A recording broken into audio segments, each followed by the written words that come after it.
maalintaa wixii ka dambeeyay aniga horta dugsiga waa la geeyay laakiin waxa ay bilaabatay caqabad joogto ah walaashay haddii aan dugsiga ka imaado waxaan ahaa gabar hawsha guriga qabato ma nasan jirin ilmaha abaayo markay seexdaan anigu walaashay inaan seexday ima ogoleen hool ayaan qaban jiray 9 saac ayaa la gaari jiray anigoo hool haayo waxaan ahaa gabar runtii qalbi ahaan aad u murugeysneed oo geerida hooyo wali aynan maskaxdayda ka bixin walaashayna soo dhaweyn kama aanan helin waxaan dareemay guriga inuu yahay guri anigu aan marti ka ahay maalin maalmaha ka mid ah ayaa waxaa timaaday walaashay kale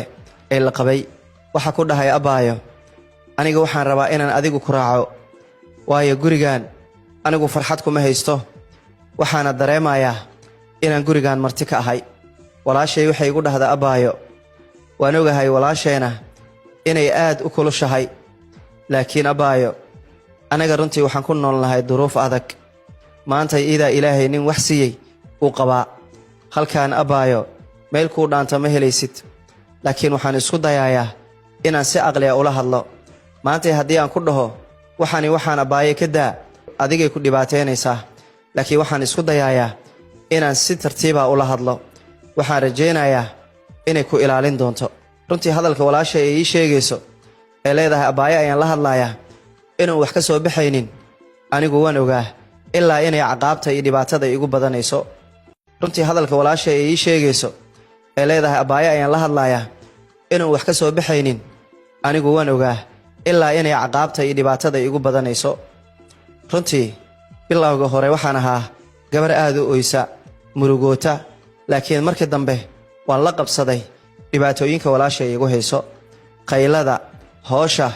iyo dilidda intaba mar walba waxay agtayda ka ahayeen wax joogto ah jirkaygana wuu la qabsaday runtii noloshaydii oo dhan waxay noqotay mid iska murugaysan hooyaday maalintay xanuunsatay ayay ii bilaabatay murug markay dhimatane way ii ziyaaday runtii qof walba oo guriga imaado wuxuu igu dhahaa inuu madaxa ii salaaxo alxamdulillaah waxaa kula dhalaltay gabar wanaagsan runtii hooyadaane ida booskeeda kuu buuxinayso waxay ahayd walaashay runtii qof dadka bannaanka ah aad ugu roon mar walba dadka guriga imaado way u naxariisanaysaa hadallo macaan ayay kula hadlaysaa laakiin anigoo walaasheed ah midii guriga ugu yareed ah ima naxariisan jirin qofkii walaashay kor ka arkaa wuxuu u malaynayaa qofka dunida ugu wanaagsan ugu naxariista badan laakiin xaqiiqda qofkay hoos isku sii galaan ama maalmo la noolaado